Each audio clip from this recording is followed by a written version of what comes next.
Okay, Nick, thank you very much, everybody. So good morning. I am Honor, for those of you that don't know me, and I'm here with Nick Aslin. We decided that it would be a good idea just to do a couple of quite short, sharp focus groups on Zambia, giving you a little bit of an update, but more importantly, some tools on how to sell the various areas and a bit more information on those areas, the camps in those areas, and just a very short update on the situation and what there is actually open in the next few months. So today we're going to focus on the South Luangwa and Lower Zambezi. And in a couple of weeks, on the 25th of November, when Nick is all lovely and tanned from Mozambique, we will look at the Kafue National Park, Luwa Plains, and a few others. If there is demand for Livingston as well, which most of you do know better, then we can always do a little synopsis of that as well. But for today, we're going to look at the South Luangwa and the Lower Zambezi. As is normally the case, we will send up a little follow-up afterwards with the most important information and have a question and answer session. So please pop all your questions in either the chat box or the Q&A. I will try and monitor both.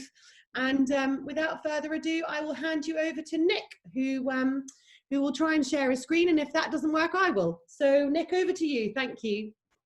Excellent. Thank you very much, Honor. Good to see a few people signed in, and thank you to Sharon Kent, who has answered the question that I posed a few moments ago, because I couldn't remember what the name is of the smell of the first rains in Africa. Petrichor. Petrichor is the word that we were trying to. Well done, Sharon. That's brilliant. I'm going to have to. That is what the smell of the first rains is called. Now, what do I have to do, Honor? Do I just press screen share? Are you then? Is that good? I can't hear you, Honor, because you've muted yourself. But are you now seeing the first slide? Good. Okay. Excellent. I'll just kick off then. And if it's not working, then just start waving your arms around on it. You're all up that I can see. So there we go. I hope most of you know where to put Zambia in an Africa map, but I always like to start with that sort of slide, just so we know what we're talking about. And as Honor has said today, we are just going to look at, oh dear, technical problems. It's not, my slide isn't turning. There we go. Okay, well, there we go. I might have to do that each time I try and turn the slide. So we're going to be concentrating on the South Luangwa and the Lower Zambezi. As Honor says, it's going to be a fairly quick-fire presentation. I'll try not to waffle too much, although I often struggle in that regard. And please do put down questions, and we'll have a bit of question and answer session at the end. Oh, good, my onward button is working now. So there is a schematic of the South Luangwa National Park with pretty much all of the camps put in there. Now, people say to me, oh, you shouldn't use that slide because it looks so crowded. But the stretch of river running along the eastern boundary of the national park there is probably about 60 to 70 miles long. So there are a few camps, but they are spread out over the park. And as you can see there, most of the camps in fairly close proximity to the Luangwa River as it flows down the eastern side of the national park there. What I'm going to do today is talk a little bit more about the generics of the Luangwa and the two river valleys, the Luangwa and the Lower Zambezi, rather than drilling down into different operators and different camps and looking at that. We can talk about that afterwards if anyone has any specific questions about different operators, which camps go well together, etc. What I want to do today is look more at the geography really of the two river valleys, and to explain to you why it is that that they are both so good for wildlife and for safaris. And this is one of my favourite subjects here, the Oxbow Lagoon system. And I always enjoyed learning about this at school, and wonderful to have actually really experienced it firsthand in adult life, and to have been so affected by a river such as the Luangwa, which has all these Oxbow lagoons associated with it.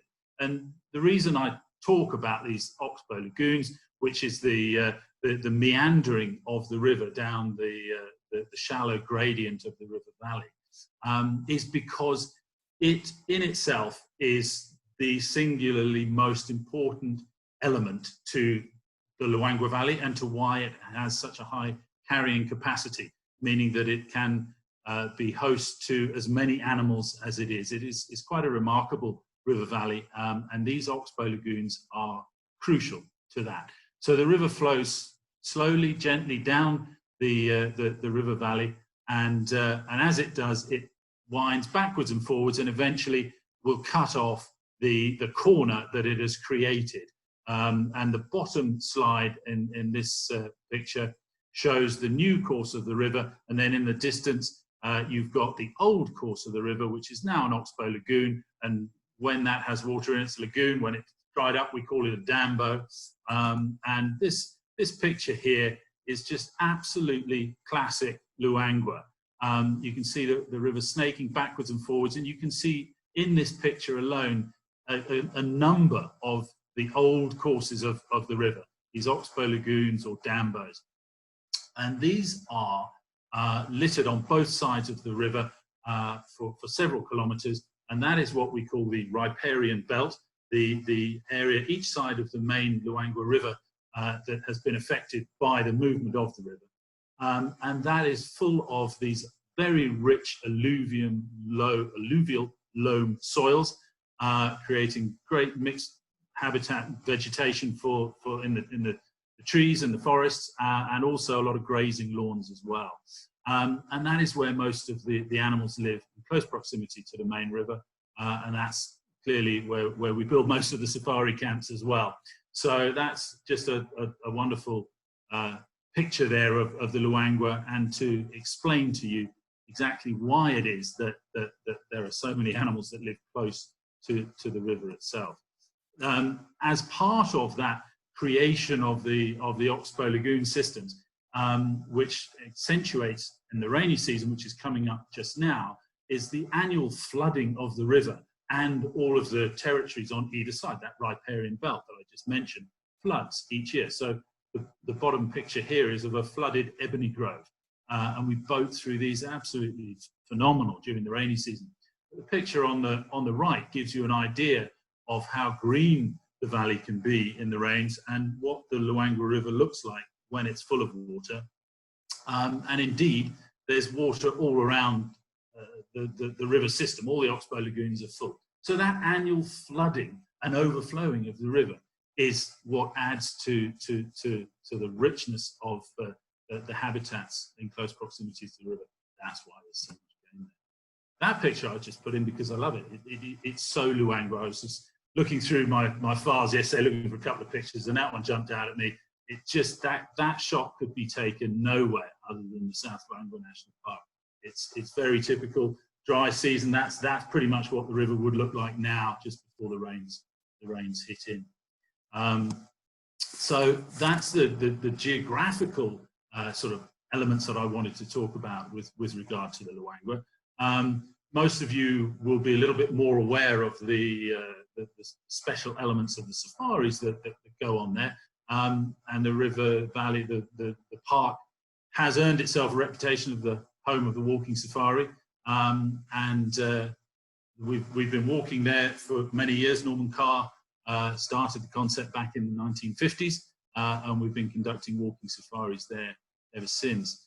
But what I want to, the one element that I want to explain to you today is something that I think, having talked about walking safaris for many years in this part of the world, the key difference to the way that we walk in Zambia and in the Luangwa in particular, and the key difference with that and most other areas where your clients might experience a walking safari, is that in Zambia, in the Luangwa, what we're doing is we're trying to do our game viewing on foot.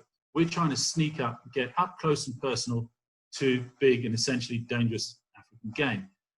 Most other destinations, not all of them, but most other countries that offer walking safaris pay lip service to it, and they don't really want to get you too close to elephants and lions and the rest of it. that's exactly what we're trying to do in Zambia. And it's a very exciting and thrilling way to see game, because you are part of the whole experience and part of the scenery. And when you move, the animals see you. That we snuck up there on some lions. This was a year or so ago, and you can see they won't take their eyes off us. And if we move, they're off like a flash. These ones let us get very close to them, actually. But that is the singular, most important difference between the way we do our walking in Zambia and elsewhere. We're trying to get you up close and personal to the game, and rather than just be observers in the bush, we're part of it. So I just wanted to point that out, because it is a very important element when you're talking about safaris and how we operate in Zambia. A very brief look at the accommodations in the South Luangwa. As I mentioned earlier, I don't intend to drill down into the specifics of the different operators and the different camps, other than to say to you that there is a great variety of camp experience in the South Luangwa, enough to satisfy any of your clients' needs and demands. So this is a shot of Mfui Lodge, which is the biggest lodge in the park. It's got 36 beds. Actually, it just added 4, so it's got 40 beds now. And you go from that to this is one of Mfui Lodge's, the Bush Camp Company's camps, Kuyenda. As you can see, very rustic and back to basics. So from big sophisticated lodges with a number of guests to really small remote bush camps that concentrate on walking, most of them driving and walking. This is a walking only camp. And then everything in between that. And this is a shot, I think, that really explains that quite well. The sophistication of a permanent lodge with the rustic feel and out there nature of a really remote bush camp. This is Louis Bush Camp, operated by Time and Tide. One of my old favorites. I spent many years up there. This is unusual in the Luangwa in that it is set quite distant from the main Luangwa River itself. Louis Bush Camp is the most inland of the Time and Tide bush camps, and just to me epitomizes what you can find when you get out into these remote bush camps in the South Luangwa, and it is something that the area really has become famed for. Zambia as a whole, I suppose, really these small, intimate bush camps that are out in the middle of nowhere. So that's what I've got for you on the South Luangwa for the moment. In between the South Luangwa and the Lower Zambezi, I thought I'd just put this slide in, which gives you the flight schedule flight routes around Zambia. Most flights come and go from Lusaka, but most importantly for this presentation is to highlight the fact that the South Luangwa and the Lower Zambezi are connected on a daily basis with scheduled flights operated by ProFlight. So between Mfui and the Lower Zambezi, and indeed between the Lower Zambezi and Livingstone. So next year there are daily direct flights, and obviously from the Lower Zambezi in and out of Lusaka as well. So just to explain a little bit about how we get around the country. So moving now down, if you look at that main map, you see the Luangwa River it rises where Mozambique, Malawi and Zambia join, and it flows down through the North Luangwa, through the South Luangwa National Park, and joins the Zambezi in a town called Faira, which is just downstream of the Lower Zambezi National Park. So you can see the Zambezi has risen in the far corner, the northeast corner, the northwest corner of Zambia, flowed down through the Western Province, past Luwa Plains National Park, over the falls at Livingstone, through Lake Kariba, over the dam, and then the Kafue River comes in and joins the Zambezi just upstream from the Lower Zambezi National Park, and that's where we will head to now, the Lower Zambezi. This shot, I think, emphasizes the differences between the two rivers that we're talking about, the Luangwa and the Zambezi. The Luangwa, we talked about a moment or two ago, with all its oxbow lagoon systems, is an entirely natural flowing river. And for a river that size in this part of the world, it is quite unusual that it hasn't been dammed. The Zambezi, conversely, has been dammed in several places, and obviously the dam that affects the Lower Zambezi most is Kariba Dam, which is just a little bit upstream from the national park. So the river is controlled by the amount of water that they let through the turbines and let through the dam at Kariba. And it creates, obviously, a very different style of river. So this picture here, you can see the river has split up into plenty of different channels, creating islands. And you can see all the sandbars and the sandbanks in the river itself, which move across the year. You know, it was a little bit difficult driving your boat around the Zambezi because of all these sandbars. But a very different style of river to the Luangwa indeed. This is a shot from the east looking west. So the land there that you can see is the Lower Zambezi, and you can see the hills there to the right-hand side of the picture. The park extends up into those hills, but really, like I was saying with the Luangwa, where most of the game and the camps are very close to the river, most of the game in the Lower Zambezi is found on that relatively narrow stretch of flat land between the river and the hills themselves. So, yeah, a very, very different river system to the Luangwa, but in its own way, just as rich and just as fantastic for wildlife because of the different channels and the fact that the river affects its own riparian belt here in the Zambezi Valley just as much as the Luangwa does as well. So the biggest single difference between the two rivers, I suppose, is the fact that the Zambezi is navigable year-round, and that comes into play in the various safari offerings in that national park. The Luangwa, we can boat on the Luangwa just for a couple of months of the year, in January, February, March, possibly before the river starts to fall away again. But the Lower Zambezi, you're able to get out on boats on the river 12 months of the year, and that really adds an extra element to the safari. Whereas Luangwa, you've just got your walking and your driving safaris. In the Lower Zambezi, you can get out on canoe and canoe the back channels, which is a wonderful experience. You can do some tiger fishing, and obviously you've got the land-based activities as well. So really what we're coming to is the importance. A lot of people ask why we move guests around as much as we do on safari, and for one to understand the differences between these two great African rivers. And they really are such a different experience. And that's why when you combine a few days and possibly a couple of camps in the Luangwa with an experience down in the Lower Zambezi, that combination is phenomenal in itself. If you want to then throw in the Kafue and other national parks, you'll get very different experiences as well. But for Zambia, the two most important parks is in terms of safaris, the South Luangwa and the Lower Zambezi. And rather like my elephants crossing through the Luangwa a minute or two ago, I just can't resist this picture. I can't say it couldn't have been taken anywhere other than the Lower Zambezi, because it could feasibly have been shot on the other side of the river at Mana Pools National Park in Zimbabwe, but it wasn't. It was taken in the middle of the national park in the Lower Zambezi, and to me is just absolutely typical of the beauty of the Lower Zambezi. Those trees in the background are the Acacia albida. They've changed the name now. I can't even remember what the new name is. I don't do new names, I do old names. So that's the winter thorn, and they're throughout the valley floor. Elephants, lilies in the foreground, just a beautiful pastoral shot from the Lower Zambezi.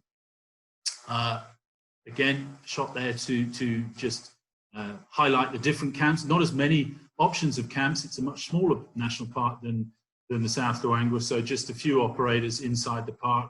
You've got Chongwe on the Chongwe River there. It's the western boundary of the park. You've got Chiawa Camp, Sausage Tree and Potato Bush. 6A and 6B, the brown squares, are Tuscan Main, relatively new operator. And you've got Old Mondoro in between those, and Anabase and Amanzi, the furthest downstream camps. So yeah, not as many options, but rather like the Luangwa, you've got a lot of variety of accommodations. This is a shot of the rooms at Baines Camp, which is just outside the national park. Lovely camp, but as you can see there, it's It's not trying to be a rustic bush camp. It is what it is, very comfortable. And then there is a rustic bush camp. That's one of Tuscan Maine's. They have actually changed the format of the tents and the bathrooms a little bit since that shot was taken. But I just wanted to put that in to emphasize the differences of the style of accommodation that one can offer one's clients. And again, the middle ground. This is a safari tent. This is one of the suites at Chongwe. This is the Cassia suite, the single room suite. Yeah, the in-between ground is often what we go for, and provides some wonderful accommodation options. So, you know, beautiful view there on the confluence of the Chongwe and the Zambezi rivers. Very nice little spot. Just to remind you all that what we try to do as Zambian ground handlers is to assist you in your job of selling the safari to your clients. If you look at our website, zambiangroundhandlers.com, you will find a different page on every camp in Zambia, and we've chosen all their best images. We put them on each page, very easy to download. And so what we try to do is to give you all the tools that you may need when you're selling a Zambian safari. If there's anything you think we've missed out, please drop me a line. But otherwise, if you've got a minute or two, have a squiz through zambiangroundhandlers.com, the website, and you'll find everything that you need there. And that is pretty much me over and out. I hope that was quick and brief. And shall we then unshare the screen on it, and then we can do questions? Brilliant. Yes, please. Okay. I'm struggling a little At the top, there should be there should be a red button flashing at you that just says stop sharing screen. I got it. There we go. Perfect. Okay, I have had some questions. Thank you so much for that, Nick. I just wanted to ask you one quick question. Can you just quickly update us on the coming into Zambia and the leaving Zambia? Just what the latest is, please. Yeah, absolutely. You currently have to have a negative COVID test that is no more than 14 days old. We are absolutely expecting that to change to 7 days in just a couple of days' time, but we're still waiting for official notification from the government. But either way, it's not going to be less than 7 days. So get a test before you come, and that is all you need. So you arrive at Lusaka Airport, if that's the port of entry, and your temperature will be taken. They'll give you a health questionnaire on the plane before you disembark, and you show your negative test on entering the airport. They have a quick gander at that, let you through, and then it's business as normal. $50 cash for a tourist visa on entry. So those are provided as you arrive. No need to organise that before you travel. No quarantine, and there are no countries that we don't like and don't want people to come from. We'll take everybody and anybody. Just don't want to bring COVID in. We don't have much of it here, luckily. And then when you leave, it depends on how you're leaving and where you're going to. If your airline or your country of destination requires you to have a COVID test, then we can organise those in Lusaka prior to departure. I did a test this morning because I'm flying out on Friday. We have an international client in country at the moment, Yippee, and she also had her test done this morning, so I met her at the test centre and it all went very smoothly. So Emirates, currently you need to have a test. If you're flying on ProFlight down to Johannesburg, you need to have a test. If you're flying out on Ethiopian via Addis to wherever, you don't need to have a test before you leave. Brilliant, thanks, Nick. And it all went straightforward. So you're going to get your results hopefully tomorrow afternoon. Yep, pick up my results tomorrow, and fingers crossed, all is well. And then we're out of here for a week, which will be rather fun. Brilliant. Been anywhere for a long time. Well, thank you. Okay, so I've got some other questions. Just one that says, how does the green season work? What activities can you do in the remoter camps during that time? In the South Luangwa, there's a very good and varied green season offering. Both Time and Tide and Robin Pope Safaris operate one of their bush camps. With Time and Tide, it's Kukuli, and then RPS operate in Sefu camp, and you access those camps by by river, by boat, from their base camp, be it Chinzombo or Nkwali in the case, or indeed Luangwa River Camp in the case of boat safaris. Equally, the Bush Camp Company keep one or two of their camps open through until early January, middle January, and then open them. They close all their camps end of January, February, and I think their first camps open up 1st of April. And so those middle months, February and March, that's when you can go to Kukuli or to Nsefu. So you can combine a main base camp with a remote bush camp 12 months of the year in Luangwa, which is great. Are there any camps that are open all year in the Lower Zambezi? None inside the national park, but Royal Zambezi, which is just on the western boundary of the park, that does stay open year round. I spent Christmas down there a few years ago. Very nice indeed. Slightly different in the rainy season in terms of your ability to access the park by vehicle and on foot. You still can, but not quite as easily as you would in the dry season. And obviously you spend a lot more time on the boats. So yeah, the Royal Zambezi is open 12 months a year. Thank you. Just looking at the two parks, you explained a little bit, why you could do both or the differences between them. How does the game viewing experience differ between the two? Not necessarily the activity, but the actual game experience. The numbers and the variety of species in the Luangwa is superior to the Lower Zambezi. However, the game viewing in the Lower Zambezi has improved amazingly and markedly. Not that it was never any good. I mean, that wasn't the case. But it has come on in absolute leaps and bounds, and I don't really understand exactly why. But particularly in terms of their carnivores. So you used to be tripping over leopards in the Luangwa everywhere you looked. You still do, but I actually think you're better off getting leopard viewing in Lower Zambezi these days than you are in the Luangwa. That's how good their leopard viewing is. It's just phenomenal. Wild dogs also, possibly because the park's quite small. When you know where they are, then they're easy to find. But yeah, possibly with the slight increase in tourism, and it's not as though the Lower Zambezi could ever be described as a busy national park from a tourist perspective. You'd rarely see any vehicles that weren't associated with the camp or staying in. But with a few more camps and a few more tourists there, it does do wonders for the game viewing. The animals realise that they're safe. And so, yeah, the game viewing is phenomenal. But I would still say that there's a little bit more variety and larger numbers in the South Luangwa. But I think the Lower Zambezi beats the Luangwa in terms of aesthetics. The beauty of the park and the river is. It's a very pretty park. It's one of my favourites, and obviously also when you're on the river, just the quantity of buffalo and elephants that you then see when you're meandering down is also very cool. Yeah. But they both have very different experiences, which is why they complement each other so well. Indeed, they do. Yeah. Another question I've had is.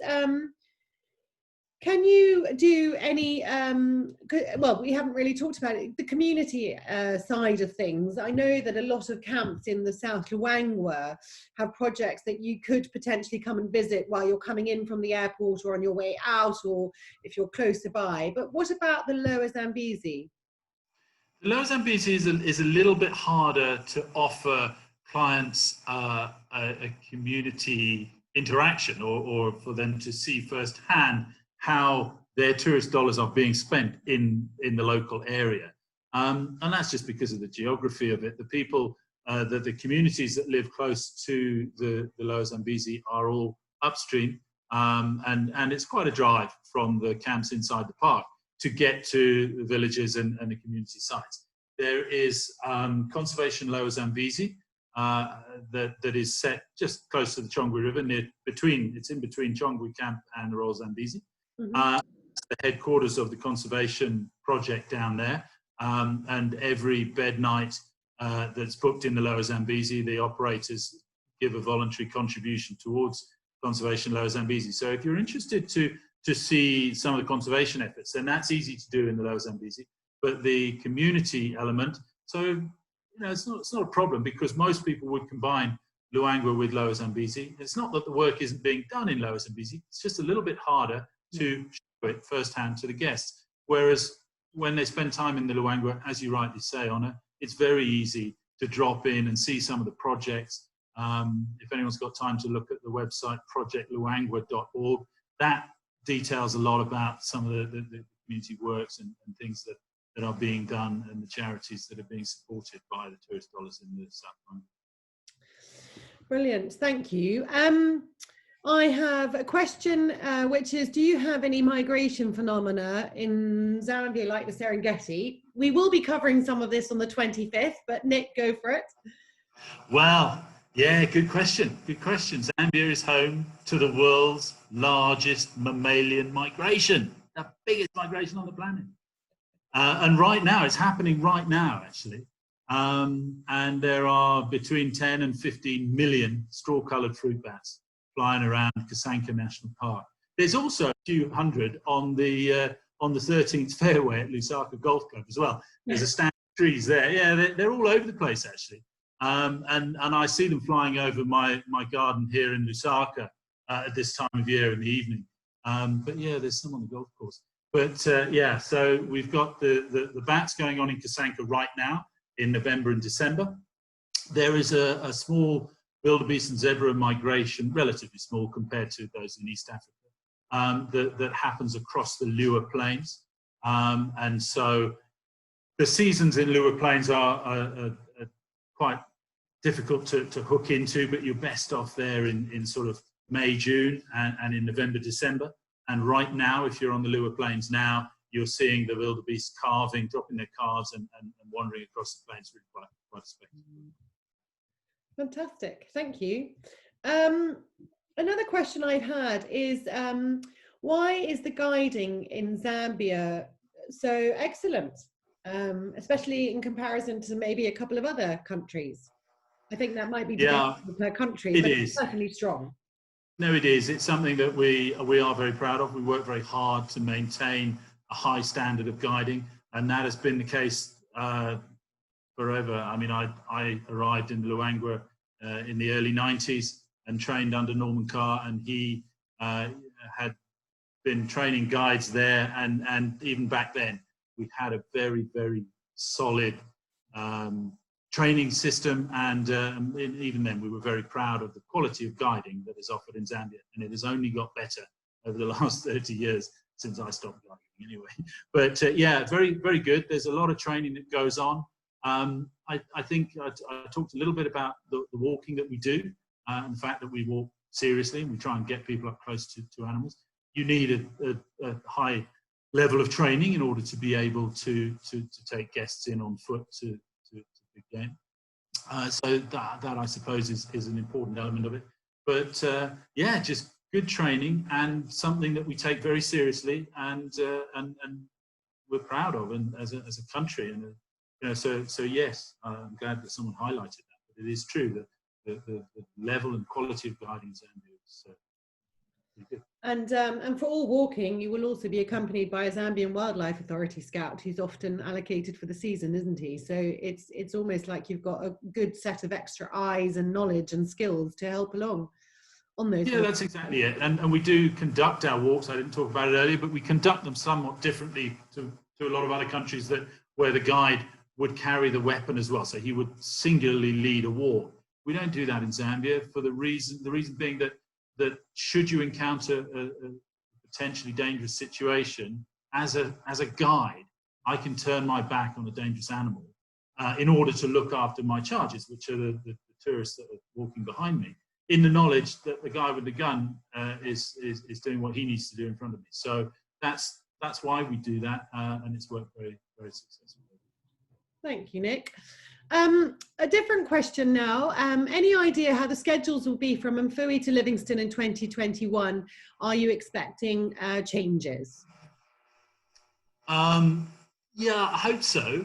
I hope that there will be more flights, more scheduled flights around Zambia than are currently listed.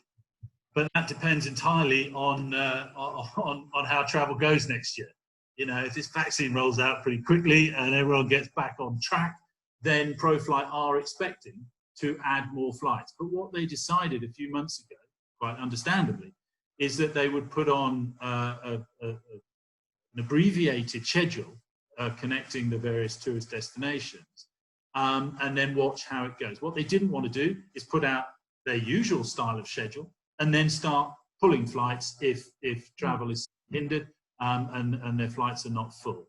As with any and every airline around the world, you know, they've struggled badly, as we all have this past year. And so I don't begrudge that decision from ProFlight at all.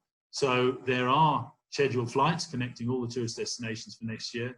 I hope that in the first half of next year, that schedule will be added to.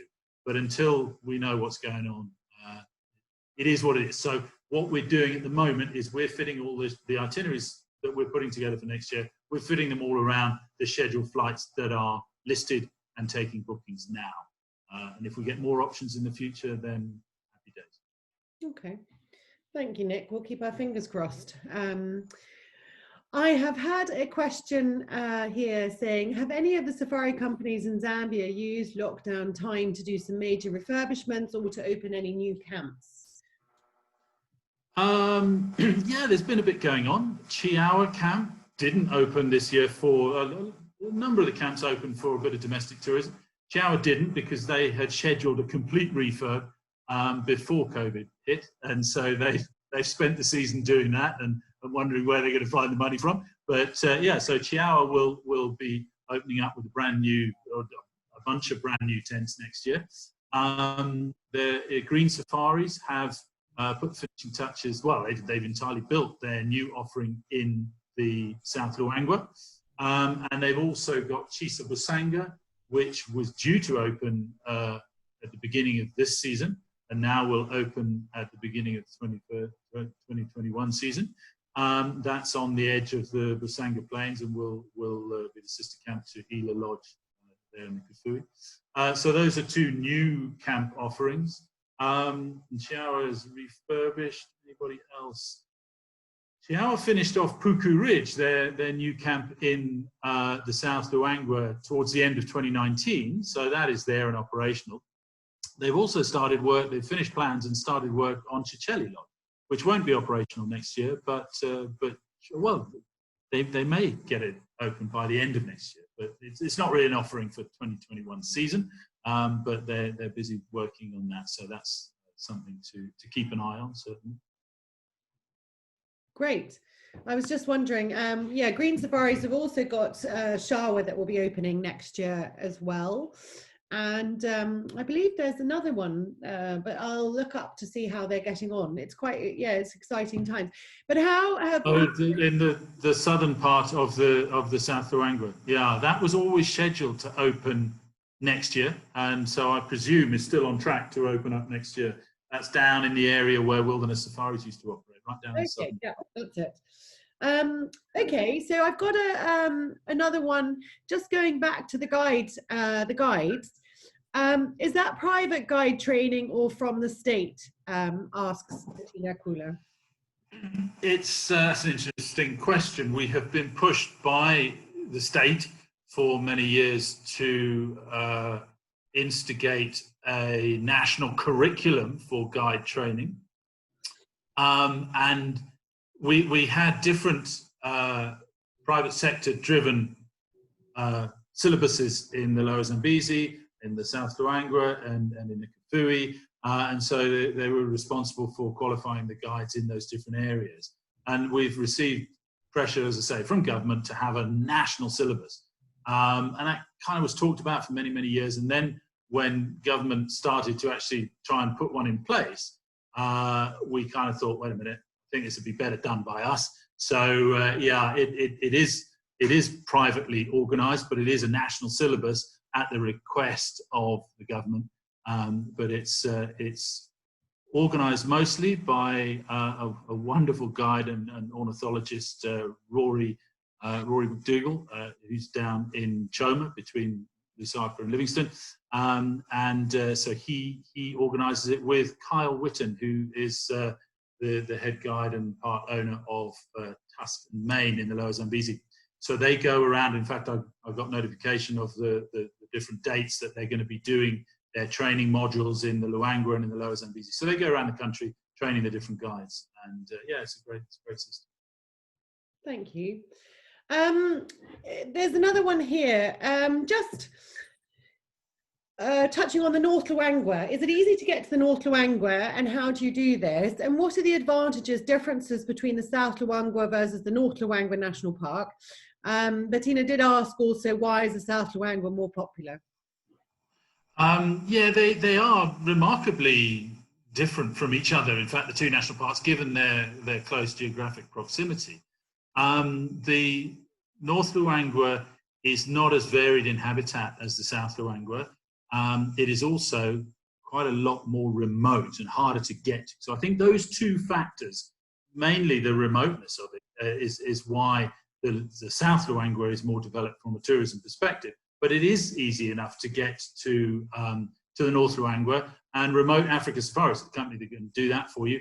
They've got Tafika and their Chikoko walking trails in the South Luangwa, and then they have Mwaleshi camp and their new Takwela camp in the North Luangwa, and they will fly guests up and down between their operations, and they are the only high-end tourism operator in the North Luangwa. So there's very little going on up there, but what is going on is great. And for anyone interested in getting out there, it certainly gives you a great alternative to the Luangwa when you compare the two, the South Luangwa and the North. But yeah, the South Luangwa, I think the accessibility is the main reason that it developed. And that goes back, again, to the 50s and 60s, when originally the Kafue National Park, because of its proximity to Lusaka, it lies just a few hundred kilometers to the west of Lusaka. And so that was the country's main tourist safari destination, if you like, before international safaris were a big thing.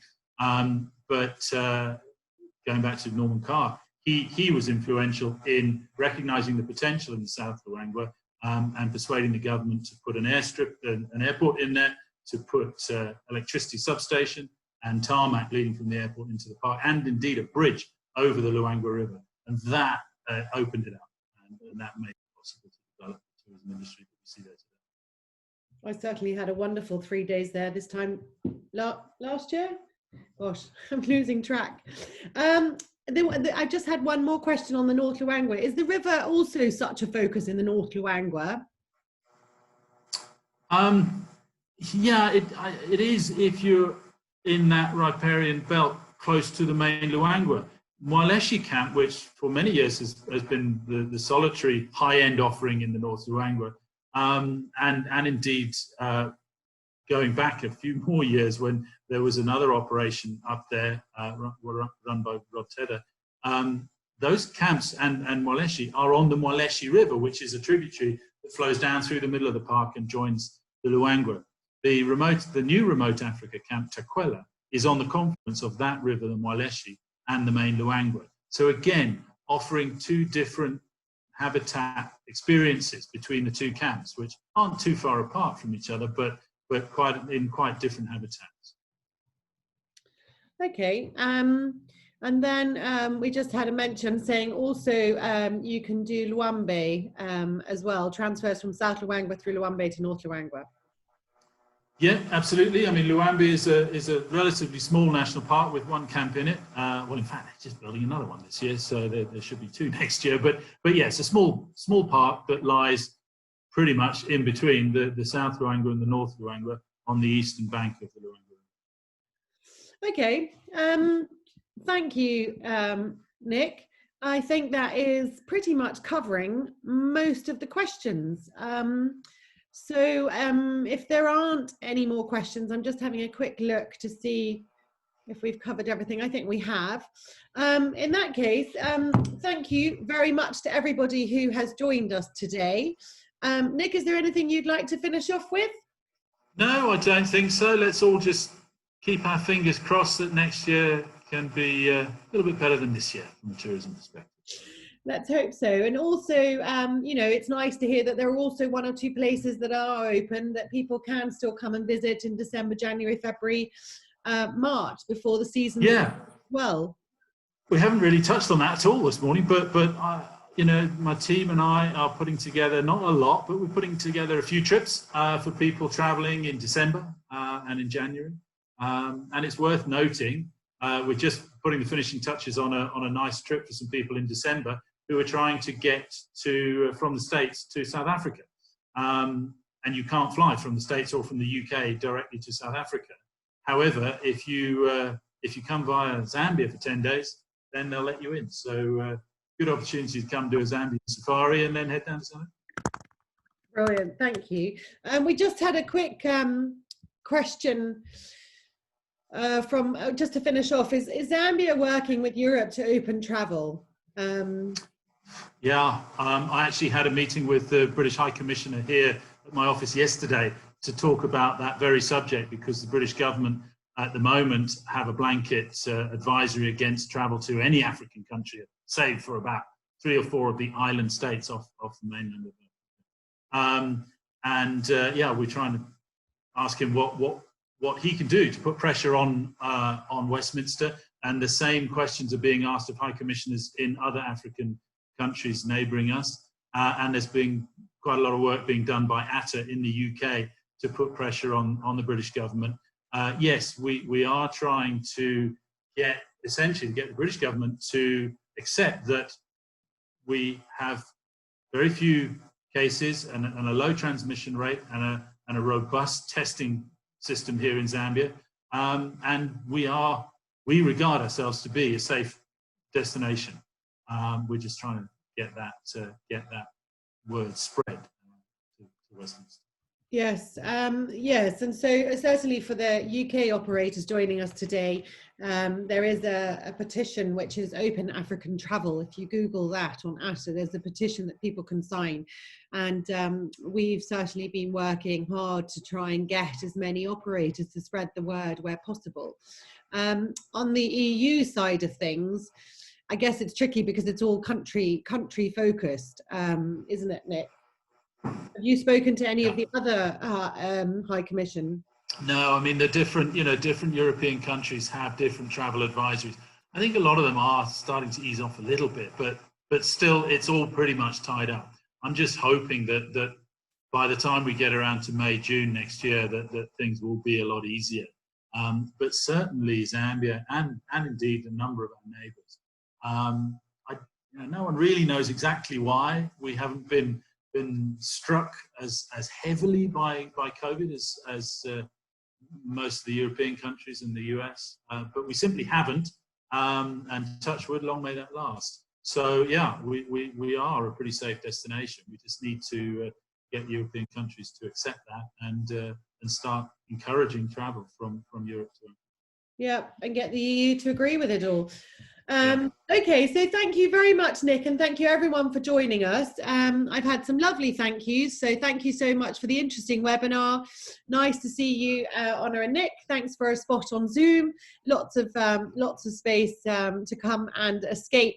And for all the UK, for everyone really, if you want to try and escape, I would head out to Zambia in January, February, and see if we can get away. But thanks very much, and I will follow up, send out the recording so you can share this with your teams, and if there are any questions, by all means reply to that follow-up and I can get you some more information. And also please join us on the 25th of November. I feel weird saying November, but please join us in 2 weeks' time on the 25th of November when we'll look at some of the other areas in Zambia. Have a lovely day. Thank you very much, Nick, and take care, everybody. Thank you, Honor, and thank you everyone for tuning in. Take care. Bye.